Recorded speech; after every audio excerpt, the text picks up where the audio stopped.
नमस्कार, आपका हमारे न्यूज चैनल UK24 न्यूज में स्वागत है।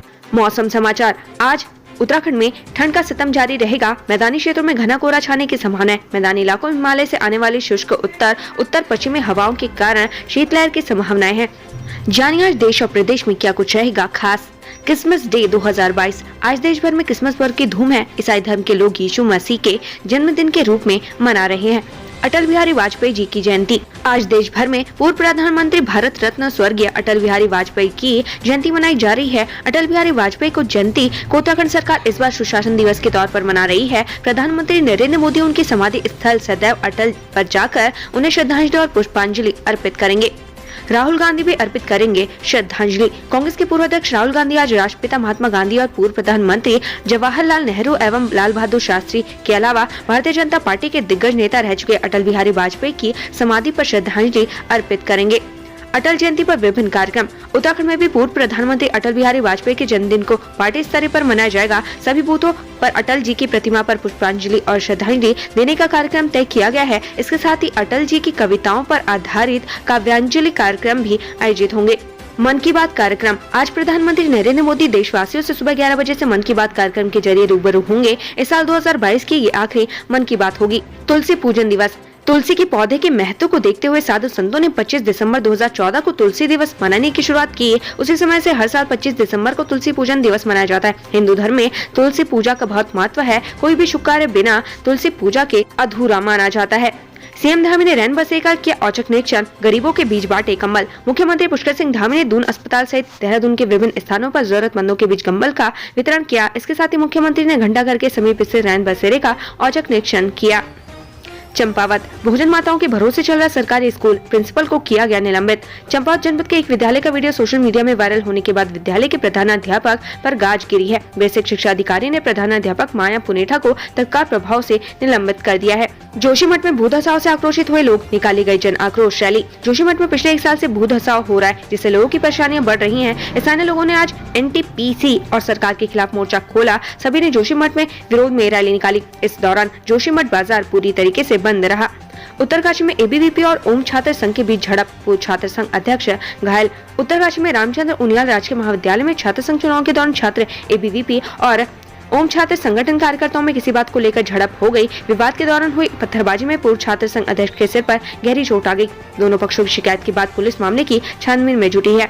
रामनगर। शराब पी रहे शख्स को जंगल में खींचकर ले गया बाघ। दोस्तों के साथ गया था मस्ती करने। नैनीताल के रामनगर स्थित कॉर्बेट टाइगर रिजर्व के नेशनल हाईवे 309 पर देर रात बाघ ने 3 लोगों पर हमला कर दिया। हमले में बाघ एक शख्स को खींचकर जंगल की ओर ले गया। इसके बाद वन विभाग को घटना की सूचना दी। देर रात तक वन विभाग की टीम करीब 3 घंटे तक शख्स को सर्च ऑपरेशन करने में जुटी रही, लेकिन कोई सफलता हाथ नहीं लगी। टीम को कई जगहों पर खून, मांस और कपड़े मिले हैं। जाम से मिलेगी राहत। दून को ट्रैफिक फ्री बनाने के लिए PWD ने बनाया बड़ा प्लान। बनेगा 20 किलोमीटर का एलिवेटेड फ्लाईओवर। उत्तराखंड की राजधानी देहरादून में लगातार बेतहाशा बढ़ रहे ट्रैफिक समस्या से निजात पाने के लिए लोक निर्माण विभाग ने एक बड़ा प्लान तैयार किया है। विभाग ने रिस्पना और बिंदाल नदी के ऊपर एलिवेटेड 4 लेन फ्लाईओवर बनाने का प्लान बनाया है, ताकि शहर को जाम के झाम से मुक्ति मिल सके। प्रदूषण जांच में फर्जीवाड़ा। बिना जांच के जारी हो रहे सर्टिफिकेट, सरकार को भी लगाया जा रहा चूना। उत्तराखंड में प्रदूषण जांच केंद्रों पर वाहनों के प्रदूषण प्रमाण पत्र जारी करने के नाम पर फर्जीवाड़ा चल रहा है। बिना जांच के ही वाहनों के प्रमाण पत्र जारी किए जा रहे हैं। इतना ही नहीं, यूपी की ID से बड़ी संख्या में हल्द्वानी और आसपास के इलाकों में प्रदूषण सर्टिफिकेट तैयार किया जा रहा है, जिससे उत्तराखंड सरकार के राजस्व को चूना लगा रहा है। रुद्रपुर। खाद्य संरक्षण विभाग ने दुकानों का किया औचक निरीक्षण। 4 के चालान, 2 को नोटिस। थोड़ा सा मुनाफा कमाने के लिए कुछ मिलावटखोर लोगों की जिंदगी से भी खेलने को तैयार हो जाते हैं। रुद्रपुर में मिलावटखोरों पर शिकंजा कसने के लिए खाद्य संरक्षण विभाग ने फिर से चेकिंग अभियान शुरू किया है। खाद्य सुरक्षा विभाग ने शनिवार को शहर में मिठाई, परचून और दूध की दुकानों का निरीक्षण किया। इस दौरान 6 दुकानों पर कुछ अनियमितताएं मिली, जिसको लेकर 4 का चालान काटा गया और 2 दुकानदारों को नोटिस भी दिया गया। भर्ती घपला। 3 पूर्व अफसरों के खिलाफ चार्जशीट अगले हफ्ते। उत्तराखंड अधीनस्थ सेवा चयन आयोग पेपर लीक मामले में गिरफ्तार चेन्नई के 3 पूर्व अधिकारियों के खिलाफ अगले सप्ताह चार्जशीट दाखिल कर दी जाएगी। इस मामले में राज्य सरकार ने एसटीएफ को चार्जशीट दाखिल करने की इजाजत दे दी है। केंद्र ने कोरोना से बचाव के लिए कड़े कदम उठाए, राज्यों को भी दिए निर्देश। देश में कोरोना के संभावित प्रसार को रोकने के लिए केंद्र सरकार ने कड़े कदम उठाए हैं। चीन, जापान समेत 5 देशों से आने वाले यात्रियों की कड़ी निगरानी होगी। जरूरत पड़ने पर क्वारंटीन किया जाएगा। इसके अलावा राज्यों को पत्र लेकर ऑक्सीजन और वेंटिलेटर की उपलब्धता को लेकर दिशा निर्देश दिए गए हैं। बर्थडे सालगिरह पर पुलिस कर्मियों को मिलेगी छुट्टी। सिपाही और हेड कांस्टेबल स्तर के पुलिस कर्मियों को अपने पति या पत्नी और बच्चों के जन्मदिन पर छुट्टी मिलेगी। इसके अलावा उनकी सालगिरह पर भी छुट्टी से मना नहीं किया जा सकेगा। हर जिले पीएससी और आईआरबी में व्हाट्सएप पर ही छुट्टी मंजूर करना अनिवार्य होगा। शनिवार को पुलिस लाइन में पुलिस कर्मियों से संवाद के बाद डीजीपी अशोक कुमार ने ये निर्णय लिया। इसके निर्देश भी जारी कर दिए गए हैं। चीन में 20 दिन के भीतर 25 करोड़ लोग संक्रमित। चीन में सिर्फ 20 दिनों में 25 करोड़ लोग कोरोना वायरस से संक्रमित हो गए। बीजिंग में स्वास्थ्य अधिकारियों की बैठक के लीक हुए दस्तावेजों से यह जानकारी सामने आई है। एक मीडिया रिपोर्ट में इसका ब्यौरा दिया गया है। जसपुर में बाइक सवार 2 भाइयों की हादसे में मौत। अज्ञात वाहन की टक्कर से बाइक सवार 2 चचेरे भाइयों की मौत हो गई, जबकि एक मामूली रूप से घायल हो गया। युवकों की मौत से परिजनों में कोहराम मचा हुआ है। MBPG में रश्मि पहली महिला अध्यक्ष बनी।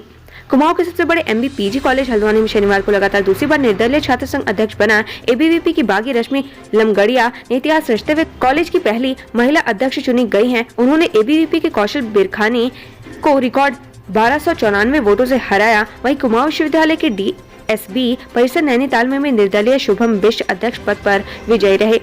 20 नए कोर्सों की मिलेगी सौगात।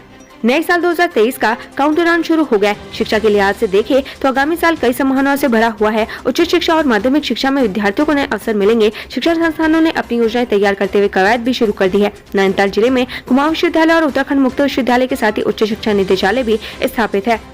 विश्वविद्यालय ऑनलाइन पाठ्यक्रम शुरू करने की तैयारी कर रहे हैं। इसे लेकर UGC ने आवेदन की तैयारी हो रही है। वहीं ऑफलाइन मोड में भी करीब 20 नए कोर्स शुरू करने की योजना है। जिले के 16 सरकारी स्कूलों को CBSE संबद्ध कराया था।